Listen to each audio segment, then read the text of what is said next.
It was a bad matchup for OSP. I think that his jab is just so terrible. Oh my God, it's so awful.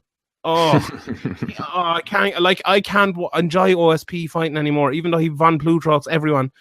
I just can't enjoy it. Like, oh, that jab annoys me so much. Just like, why can't he go somewhere and train with a good boxing gym and learn how to jab? And he'd be an unbelievable fighter. I think that's all he's missing, to be honest.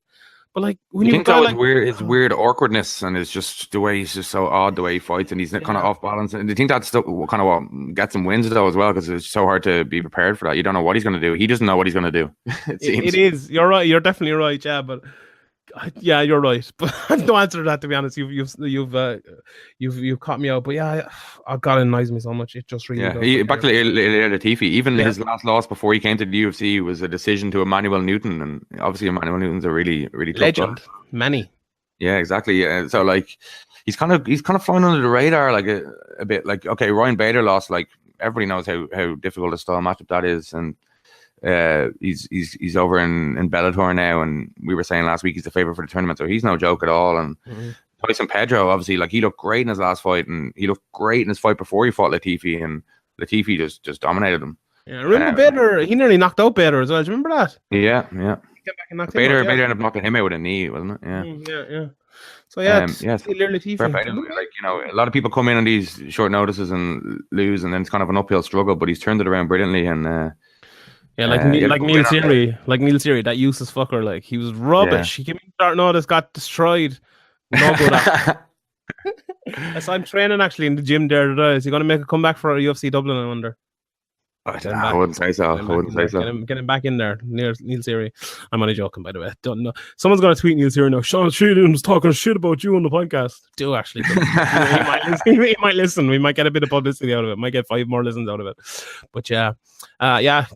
Yeah, Neil's got a long reach, you know. His five followers will be on to us. I thought you were talking about his size there, the reach of his fucking arms. But yeah, he's you were saying we might get a few more listens. Yeah. Mike Perry then. Mike Perry against Max Griffin. Max Griffin put on a great display. Mike Perry's another one who can't jab. Like OSP. Well, 99% of fighters in the UFC can't jab properly. But like, no, a lot of them can jab. It's just actually, I take that back. Mike Perry can jab. It's just like Mike Perry is OSP after someone tells him to jab. That's what he is. That's exactly what he is. I don't know about that. He's like, no, he is. He's like, you get OSP right. You tell him right. If I was training, I'm an idiot. Like, I'm training OSP right. I go, Vance, right.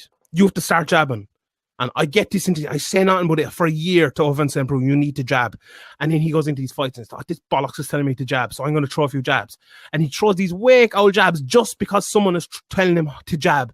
And he gets countered off him the whole time, and it ruins him, and he goes rubbish.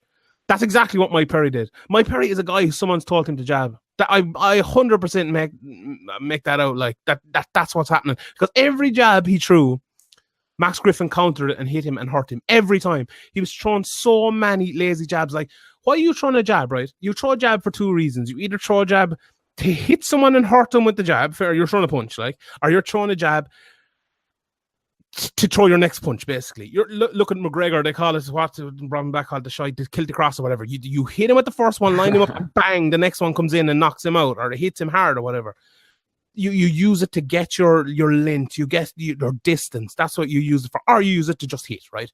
Mike Perry does none of them. Why is he trying to look? Go back. I talk to anyone here. Go back and look at Mike Perry's fight and look at the jabs he throws and think to yourself after every jab, why does he throw that jab? And I couldn't come up with any reason why he throws the jab. Just he throws it for the sake of throwing it. He throws it to get countered. And every time he got countered, Max Griffin absolutely took him apart and beat him over the first 2 rounds. Perry just started opening up in the 3rd round when Griffin was kind of waiting it out a little bit. And I thought he maybe won the 3rd round, was close enough. But yeah, I thought Max Griffin put on a great display, because even if someone is giving you all those open shots, it's still tough to take them when Perry can't. All it takes is Perry to throw that right hand once with one of those lazy jabs and he can knock you out. But he never really did that until the 3rd round, and I think Max Griffin did a great job of taking him on.